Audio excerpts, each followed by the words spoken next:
สวัสดีครับท่านวีรบุรุษนาแกพลตำรวจเอกเสรีพิสุทธิ์เตมียเวทยังอยู่ยงคงทนหลังจากเลือกตั้งคนดีไม่มีวันเสื่อม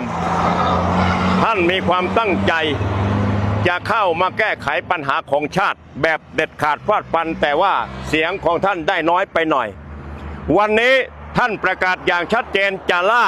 รายชื่อส.ส.ในสภาจัดการถอดถอนในพวกที่ครอบครองเขากระโดงมีคำสั่งศาลเรียบร้อยไม่ยอมหนี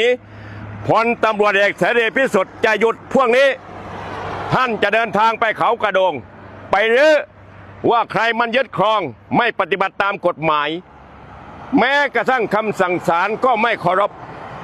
แล้วจะมาเป็นผู้นำประเทศเป็นรัฐมนตรีได้อย่างไรขอเป็นกำลังใจให้ท่านวีรบุรุษนาแกลุย